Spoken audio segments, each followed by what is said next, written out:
एक पल एक दिन को बदल सकता है, एक दिन एक जीवन को बदल सकता है और एक जीवन इस दुनिया को बदल सकता है। क्रोध को प्यार से, बुराई को अच्छाई से, स्वार्थी को उदारता से और झूठे व्यक्ति को सच्चाई से जीता जा सकता है। जिस व्यक्ति का मन शांत होता है, जो व्यक्ति बोलते और अपना काम करते समय शांत रहता है, वह वही व्यक्ति होता है जिसने सच को हासिल कर लिया है और जो दुख तकलीफों से मुक्त हो चुका है। जो व्यक्ति अपने जीवन को समझदारी से जीता है, उसे मृत्यु से भी डर नहीं लगता। अज्ञानी आदमी एक बैल के समान है, वह ज्ञान में नहीं आकार में बढ़ता है। क्रोध को पाले रखना गर्म कोयले को किसी और पर फेंकने की नीयत से पकड़े रहने के समान है, इसमें आप ही जलते हैं। ईर्ष्या और नफरत की आग में जलते हुए इस संसार में खुशी और हंसी स्थायी नहीं हो सकती। अगर आप अंधेरे में डूबे हुए हैं तो आप रोशनी की तलाश क्यों नहीं करते? एक जागे हुए व्यक्ति को रात बड़ी लंबी लगती है, एक थके हुए व्यक्ति को मंजिल बड़ी दूर नजर आती है। इसी तरह सच्चे धर्म से बेखबर मूर्खों के लिए जीवन मृत्यु का सिलसिला भी उतना ही लंबा होता है। निश्चित रूप से जो नाराजगी युक्त विचारों से मुक्त रहते हैं, वही जीवन में शांति पाते हैं। अतीत में ध्यान केंद्रित नहीं करना, ना ही भविष्य के लिए सपना देखना, बल्कि अपने दिमाग को वर्तमान क्षण में केंद्रित करना। जिस प्रकार लापरवाह रहने पर घास जैसी नरम चीज की धार भी हाथ को घायल कर देती है, उसी तरह से धर्म के वास्तविक स्वरूप को पहचानने में हुई गलती आपको नर्क के दरवाजे पर पहुंचा सकती है।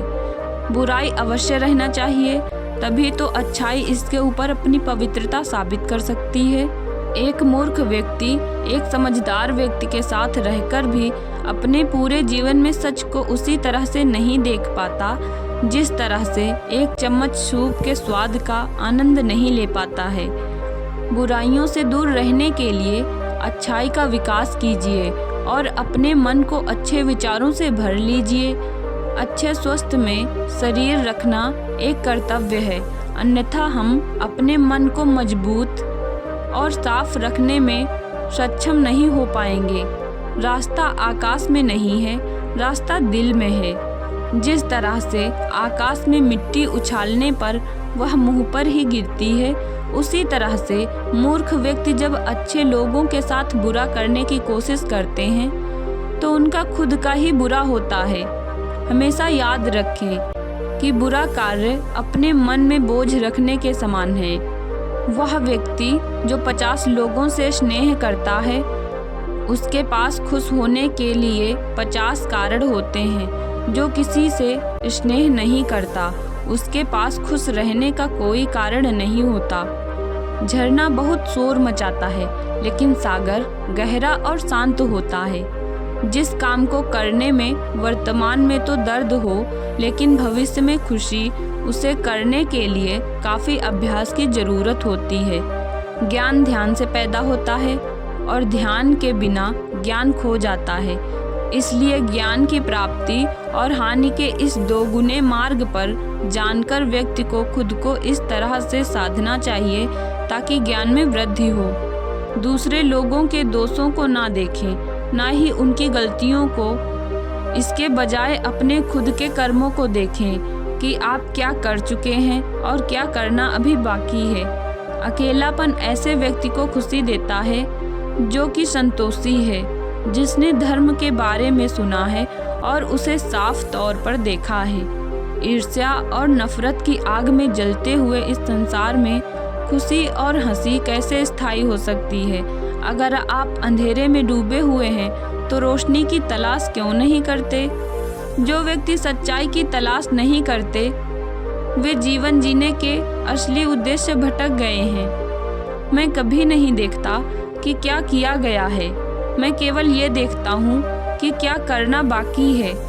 कोई भी व्यक्ति बहुत ज़्यादा बोलने से कुछ नहीं सीख पाता। समझदार व्यक्ति वही कहलाता है जो धीरज रखने वाला क्रोधित न होने वाला और निडर होता है। उदार हृदय, दयालु वाणी और सेवा व करुणा का जीवन वे बातें हैं जो मानवता का नवीनीकरण करती हैं। शक की आदत सबसे खतरनाक है। शक लोगों को अलग कर देता है।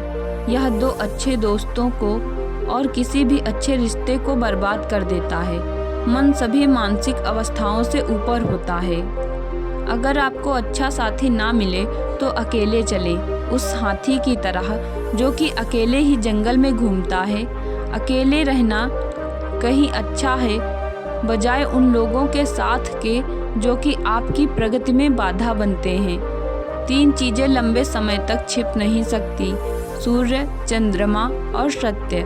जीवन में एक दिन भी समझदारी से जीना कहीं अच्छा है बजाय 1000 साल तक बिना ध्यान के साधना करने के। बंधन ही सभी दुखों की जड़ है। शब्दों के भीतर नष्ट करने और स्वस्थ करने दोनों ही शक्तियाँ होती हैं। जब शब्द सच्चे और दयालु होते हैं तो वे हमारे जीवन को बदल सकते हैं। शब्दों के भीतर नष्ट करने और स्वस्थ करने दोनों ही शक्तियाँ होती हैं। तो दोस्तों, आपको महात्मा गौतम बुद्ध के यह विचार पसंद आए हों तो वीडियो को लाइक करें, चैनल को सब्सक्राइब करें और मिलते हैं नेक्स्ट वीडियो में। जय हिंद, जय भारत।